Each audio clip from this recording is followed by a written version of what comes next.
সকাল সকাল নিয়ে আসলাম খুব মজাদার একটা নাস্তা। আর খুব মজাদার একটা নাস্তা করার পর আমার দিনটা শুরু হলো। হ্যালো এভরিওয়ান, আসসালামু আলাইকুম। ওয়েলকাম করছি আমার নতুন আরও একটি ভিডিও দেখার জন্য। এখন ভাবতেছি ভিডিও করতে করতে আমার ভালোর সাথে কিছু খারাপও হচ্ছে।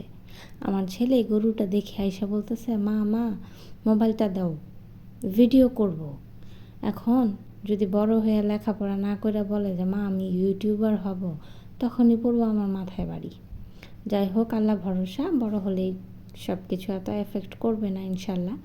এখানে আমি হাতে মেখে তরকারিটা বসিয়ে দিলাম। এই তরকারিটা আবার আমার শাশুড়ি খুব পছন্দ করে। আর এখানে রান্না করে নেব মাছ ভেজে তরকারি। এখানে আমি কাঁকরোল আর আলু মেখে নিচ্ছি, মেখে এটা ভালো করে ভেজে নিব। আর এখানে আমার তরকারিটা হয়ে যাচ্ছে প্রায়। এখানে একটু মাছ মেখে নিচ্ছি।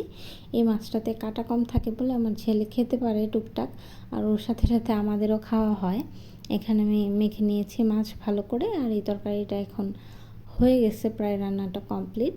আর এখানে আমি মাছগুলা ভেজে নেব, সুন্দর করে লাল লাল করে ভেজে নেব। তারপরে আমি সাথে তরকারিগুলোও পরে ভেজে নেব। এখানে মাছ ভাজতে দিয়ে আমি ছাদে চলে গেলাম। এই ধরনের কাঠের জিনিসপত্রগুলো চেষ্টা করবেন ভেজানোর পরে একটু রোদ্রে দিতে, তাহলে কালারটা, আর এই যে কালো হয়ে গেছে, এটা একটু কম হবে।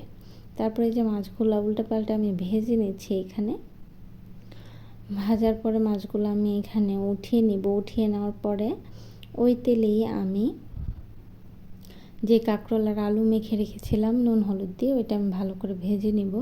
আর এই তরকারিটা ভালো করে না ভাজলে খেতে মোটেও ভালো লাগে না, তাই এটা আমি যে এরকম করে লাল লাল করে ভেজে নিব। তারপরে এখানে আমি পেঁয়াজের সাথে কাঁচামরিচ দিয়ে দিয়েছি। আর এখানে হলুদ মরিচ ধনিয়া দিয়ে মশলাটা আমি ভালো করে কষিয়ে নিব।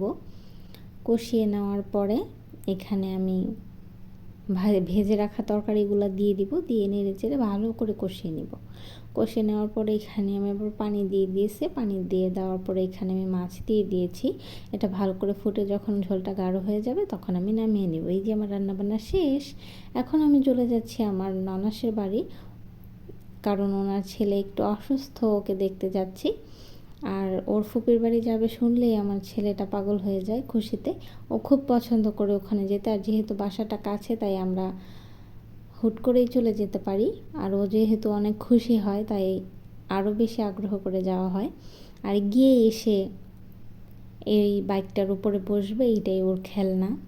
যাই হোক, বাচ্চারা তো ভালোবাসা যেখানে পায় সেখানেই বেশি যেতে চায়, তাই ওকে আমি নিয়ে যাওয়ার চেষ্টা করি। আর এইখানে আমরা কথা বলতে বলতে কত কিছু খেয়ে ফেলছি, আমার আর ভিডিও করতে মনে নাই।